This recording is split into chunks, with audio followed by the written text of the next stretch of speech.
परीक्षित को कथा सुनने की क्या आवश्यकता पड़ी और परीक्षित को श्राप लगा तो कैसे लगा, यह बताने की कृपा करें। और यहीं से प्रारंभ होती है वह कौरवों और पांडवों का जो युद्ध हुआ है वहां की कथा। सूत जी ने कहा वैसे हम इस प्रसंग को कहते नहीं, लेकिन कहे इसलिए रहे हैं क्योंकि ये परीक्षित वो है जीवन भर भजन करने के बाद जीव को अंतिम में भगवान नाम याद नहीं आता है। और ये परीक्षित वो भक्त है जिसे जन्म से पहले ही भगवान ने गर्भ में जाकर के दर्शन दे दिया और तब वो मानस की चौपाई याद आती है। कोटि कोटि मुनि जतन करा ही, कोटि कोटि मुनि जतन कराही,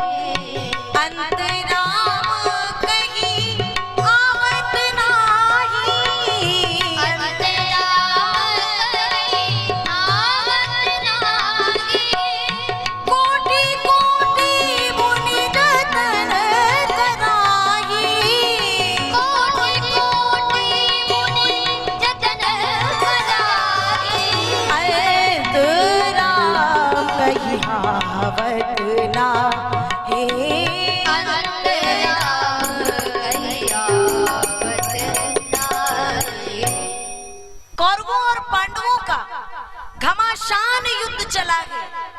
और जब वो युद्ध थमा और दृश्य हुआ सौनक जी, क्या भीम के गदा प्रहार से दुर्योधन की जंघा टूट चुकी थी और पृथ्वी पर पड़े पड़े दुर्योधन कराह रहा था। मित्र अश्वत्थामा आता है और दुर्योधन को देख करके कहता है, अरे ऐसा कुकृत्य करने वाला है कौन? अरे मेरे रहते हुए मेरे मित्र को कोई इतना कष्ट दे दे, मैं तुरंत उसका जाकर के प्राणांत कर दूंगा। आप कहो किसने ऐसा किया है? 2 पल में जाकर के उसे मृत्यु के घाट उतार दूंगा। दुर्योधन ने सुना, हंसते हुए मुस्कुराते हुए कहता है, वाह, इसका मतलब अश्वत्थामा कि मेरा बल कम है, मेरी शक्ति कम है जो मैं उनसे हार करके यहाँ बैठा हूं। नहीं नहीं, मैं ऐसा नहीं कहता, एक बार मेरी मित्रता को चरित्रार्थ तो करने दो। कौन है वो? दुर्योधन कहता है, वो अगर इतने ही साधारण होते तो मेरी ये स्थिति न होती। कौन? पांडव। हाँ, पांडवों को यदि साधारण कह दूं तो कोई परेशानी नहीं है, लेकिन पांडवों के साथ जो है वो कोई साधारण नहीं है। जाको राखे साइया मार सके ना कोई बाल न बाका कर सके, चाहे जग बैरी होए। भगवान का जो भक्त है वो कहीं भी दौड़ता भागता चला जाएगा, उसको कहीं भय लगने वाला नहीं है। अश्वत्थामा ने कहा, अगर ऐसी भी बात है तो भी मैं जाऊंगा। अश्वत्थामा चला। भगवान ने देखा, अर्धरात्रि में आए, पांडवों को जगाए, द्रौपदी को जगाए, शीघ्र चलो। कहाँ चले? प्रश्न मत करो, जहां मैं कहता हूं चलते जाओ। पांडवों के बालकों को भी भगवान ने उठाया, लेकिन जब बच्चे अधिक ज्ञानी हो जाते हैं ना तो उनको बड़ों की बात समझ में नहीं आती है। और मैं कह दूं, कोई भी पिता, कोई भी माँ, कोई भी बड़ा अपने बच्चे को या अपने से छोटे जो भी हैं, अगर आप किसी को भी अच्छी बात समझाएं और उसे समझ में ना आए तो एक सिद्धांत अपना लो, हुई है सुई जो राम रची राखा। और अगर वो और गर्त में जाना चाहे तो और जाओ, फिर वहां समझाने की आवश्यकता नहीं है, भगवान की इच्छा मान करके छोड़ दो। क्योंकि परात्पर अखिलेश्वर परमात्मा ने भी यही किया। बच्चों ने नहीं माना तो पांडवों और द्रौपदी को लेकर के कृष्ण चल दिए और फल स्वरूप अश्वत्थामा आया। सोते हुए बालकों को देखा तो सोचा पांडव है। छोटे छोटे बालकों के मस्तकों को धड़ से अलग कर दिया। और लेकर के पहुंचा है दुर्योधन के पास। देखो आज मैंने अपनी मित्रता को प्रमाणित कर दी, पांडवों की शीश काट के आगे आओ। दुर्योधन को विचार आया, कृष्ण ने कभी पांडवों का साथ नहीं छोड़ा, आज कृष्ण कहां गए? हाँ, मैं प्रमाण स्वरूप वो मस्तक भी लाया हूं। और जैसे ही कहा मस्तक आगे लाओ, शीश आगे आए ना, दुर्योधन धड़ाम से पृथ्वी पर गिर गया। ए अश्वत्थामा, तूने तो वंश में जो कुछ रहा बचा था वो भी सब समाप्त कर दिया। ये छोटे छोटे बालकों के मस्तक, तुझे बड़ों में और इन बालकों में कोई अंतर नजर नहीं आया? और इतना कह के दुर्योधन करुण विलाप करके और प्राणांत कर दिया। और उधर देखिए, जिस समय द्रौपदी आई और उस मां के 5 पुत्रों के 100 सामने है, धड़ है, मस्तक नहीं है, शीश नहीं है, चिक्कार मार के द्रौपदी रो पड़ी। मेरे इन पुत्रों ने, मेरे लालों ने किसी का क्या बिगाड़ा था? आज देख करके अर्जुन ने देखा, द्रौपदी तू चिंता ना कर, जिस किसी ने ऐसा कुकृत्य किया है मैं खींच करके उसको तेरे सामने लाऊंगा और तू जो कहेगी वही दंड उसे दिया जाएगा। अर्जुन चले, अश्वत्थामा आगे आगे है, अर्जुन पीछे, और क्रोध इतना है। द्रौपदी करुण विलाप की, अर्जुन ने देखा चले, अश्वत्थामा ने देखा अर्जुन मुझे मार देगा, क्रोध इतना अधिक है तो आत्मरक्षा करने के लिए ब्रह्मास्त्र छोड़ दिया। तीनों लोग उस ब्रह्मास्त्र से जलने लगे, क्योंकि अश्वत्थामा को ब्रह्मास्त्र चलाना तो आता था लेकिन वापस बुलाना नहीं आता था। अर्जुन ने देखा, अर्जुन ने भी ब्रह्मास्त्र छोड़ा, दोनों ब्रह्मास्त्र आपस में टकरा करके शांत होकर के गिरे। और अर्जुन गया, अश्वत्थामा के केसों को खींच करके लाया, सभागार में रख दिया। द्रौपदी यही है वो जिसने हमारे 5 निरपराध बालकों की हत्या कर दी। कहो क्या कहे? धन्य है भारत देश,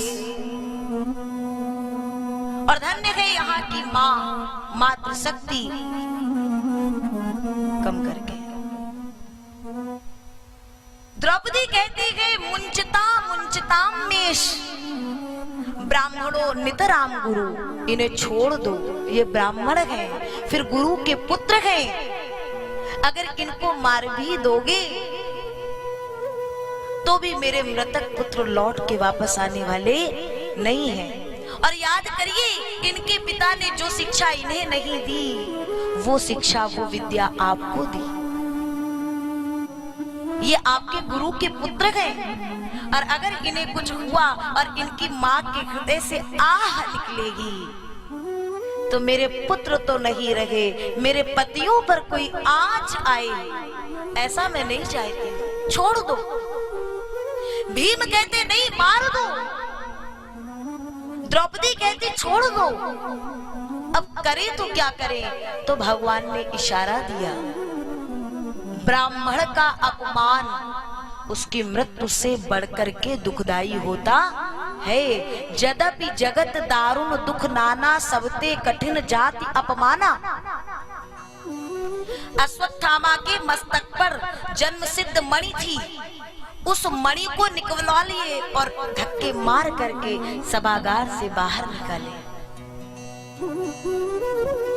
अश्वत्थामा निकल तो गया, लेकिन आज कहता है मैं इस वंश में कोई एक नहीं रखूंगा जो इस वंश को आगे ले जाए। चारों ओर देख रहा है, विचार कर रहा है, कौन है ऐसा जो कि इस वंश को आगे बढ़ा दे।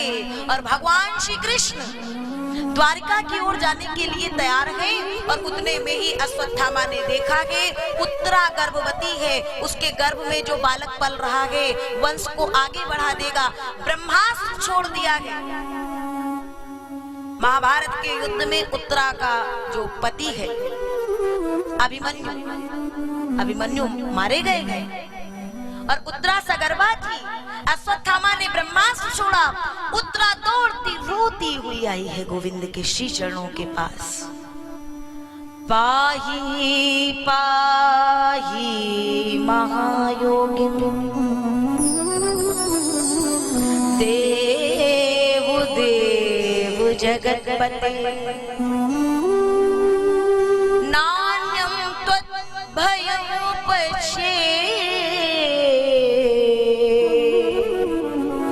यद्य मृत्यु परस्परम। हे गोविंद, हे गोपाल, 2 पल के लिए ठहर जाओ, रुक जाओ। ये मृत्यु मेरी ओर आ रही है, जरा इस काल को बचाओ प्रभु, मुझे नहीं, मेरे गर्भस्थ शिशु की रक्षा कर लो। भगवान ने देखा कि एक चरण रथ पे था और एक चरण धरती पर था। भगवान वहीं रुक गए, थम गए मेरे गोविंद, और जाकर के एक स्थूल रूप में बाहर है और बाहर जितने भक्त विराजे हैं उनकी रक्षा करते हैं, और दूसरे सूक्ष्म रूप से भीतर जाते हैं गर्भ के, और गर्भ के भीतर जाकर के पूरे गर्भ को सुदर्शन से घेर लेते हैं और गर्भस्थ शिशु की रक्षा करते हैं।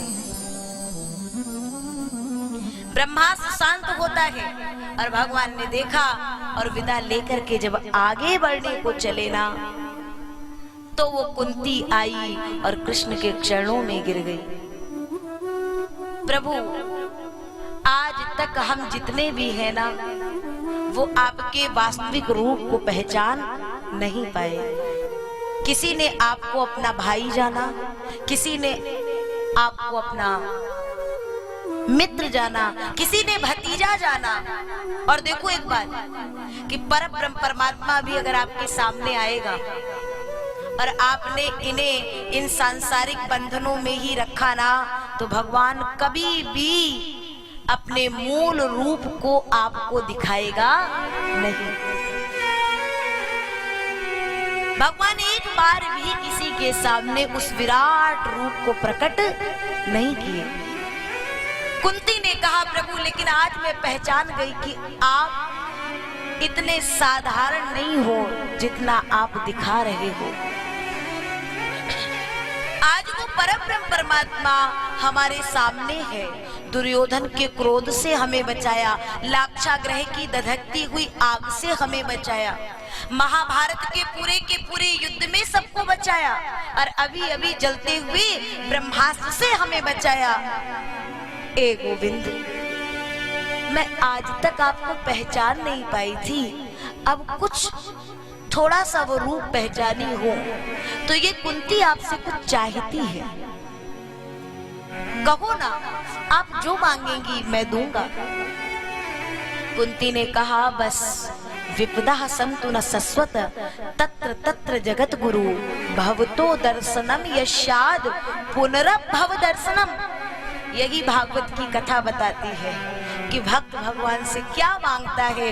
कुंती ने कहा, भारत देश की यह माँ कुंती, जिसका जीवन शुरू से लेकर के आखिर तक दुखों से भरा हुआ है, आज उसने गोविंद से मांगा भी तो केवल और केवल दुख, केवल और केवल विपत्ति। और हम ऐसे हैं कि जब भगवान के आगे जाते हैं तो अपने इच्छाओं की लंबी सी लिस्ट बना करके रख देते हैं। भगवान भी कहता है, मैं तुम्हें वो सब देता हूँ जो तुम चाहते हो, लेकिन मैं भी चाहता हूँ कि मेरे द्वार पर कोई ऐसा भी आए जो मुझसे मुझे मांगे। हम भगवान के लिए रोएं तो कोई बड़ी बात नहीं है, क्योंकि हमारे रोने में कुछ स्वार्थ छुपा होता है। जिस दिन वो गोविंद हमारे लिए रो पड़े, उस दिन समझना हमारी भक्ति सार्थक हो गई। कुंती की बात सुनकर के भगवान ने कहा, ना, ये क्या मुझे पाप में आप डाल रही हैं, मैं ये नहीं दे सकता। कुंती ने कहा, प्रभु, सुख आएगा तो सुख की चकाचौंध में हम आपको कहीं भूल न जाएं, इसका डर है। दुख आएगा तो पल पल आपकी याद आएगी, तो इसी बहाने आप हमारे साथ रहेंगे।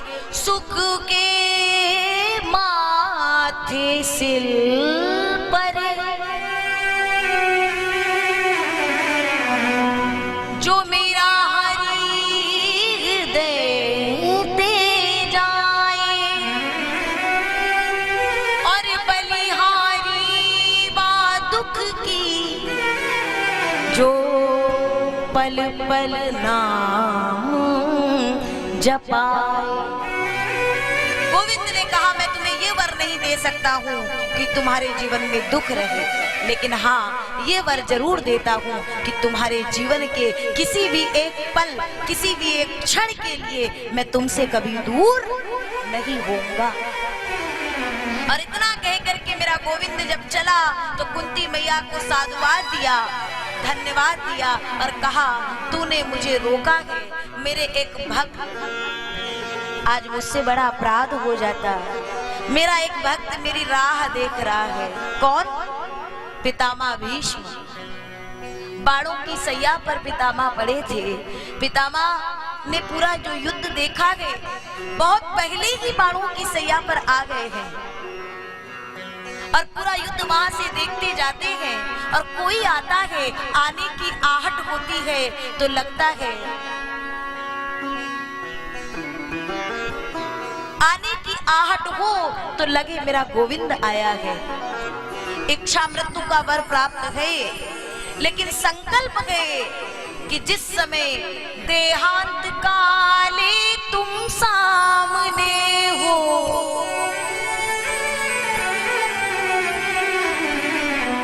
देहांत काले तुम सामने हो, बस मुरली बजाते मन को लुभाते। ए गोविंद, यही नाम मुख से मैं गाता रहूं, गोविंद दामोदर माधवेति। हे गोविंद, बस इतना मैं नाम गाता रहूं और तुम मेरे सामने हो, मुरली अधर पे लगी हो और इस तन से प्राण जा रहे हो सरकार।